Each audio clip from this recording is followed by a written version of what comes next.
après ce qu'ont dit Marianne Gus et Jacqueline, c'est un colloque d'historiens, mais c'est aussi un anniversaire, c'est-à-dire aussi un peu une fête. Et bon, je suis la première parmi les historiens à parler, et je ne peux pas du tout m'abstraire de mes souvenirs du 50e anniversaire du Cercle Amical, et ne pas penser, comme je l'ai fait pendant toute la préparation de cette communication, à ceux qui nous étaient très chers et dont en fait la présence hante un petit peu ces lieux. Je vais faire 3 remarques. La première remarque, c'est que nous commençons à la révolution bolchevique de 1917, c'est-à-dire à un moment où le Bund a déjà derrière lui 20 années d'histoire. Car le Bund n'est pas né tout construit, et du point de vue de son organisation et du point de vue de son idéologie, et il s'est construit dans un double lien, un lien avec ce que l'on appelle dans le vocabulaire de l'époque les masses juives, et un lien avec aussi les autres mouvements qui appartiennent à la social-démocratie russe. Les liens du Bund avec la social-démocratie russe ont été des liens à la fois d'union et de conflit, le conflit ayant porté principalement sur les questions d'organisation et sur la question de l'autonomie nationale culturelle. Le Bund, en 1917, est un parti important, puisqu'on le crédite d'environ 33 000 membres.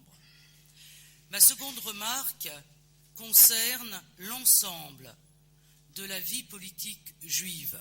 Le Bund n'était pas le seul parti politique qui était présent dans ce qu'on appelait à l'époque la rue juive, la Yiddische Gasse.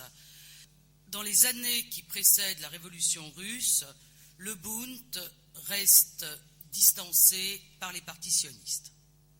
Ma troisième remarque concerne le poids d'un événement qu'on a tendance parfois à oublier, qui est le poids de la guerre de 14-18 sur les Juifs de l'Empire tsariste.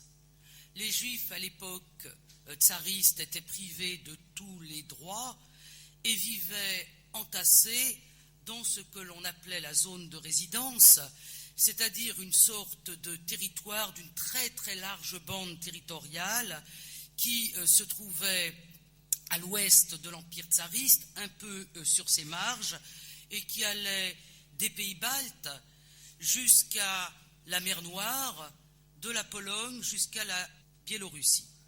Cette zone, on a aussi tendance à l'oublier, est une zone extrêmement hétérogène qui est peuplée par des populations diverses qui ne sont pas toutes des populations russes. Il y a les différentes populations baltes, il y a les grands Russiens, les petits Russiens, c'est-à-dire les Ukrainiens, les Biélorusses, mais surtout, c'est cette zone de résidence qui est le champ de bataille de la guerre de 14-18. Cela signifie qu'elle est traversée à plusieurs reprises par les armées et que ce champ de bataille est un champ de bataille sanglant. Les populations juives de la zone de résidence, ce sont des populations qui ont souffert d'abord de leur situation dans l'Empire tsariste, mais qui auront bien plus souffert de ce qui s'est passé pour eux pendant la guerre de 14-18. Tout cela pour dire que, dans leur ensemble, les populations juives accueillent très bien les premiers événements révolutionnaires de l'année 1917, c'est-à-dire la révolution de février, en date de l'époque dans l'Empire tsariste.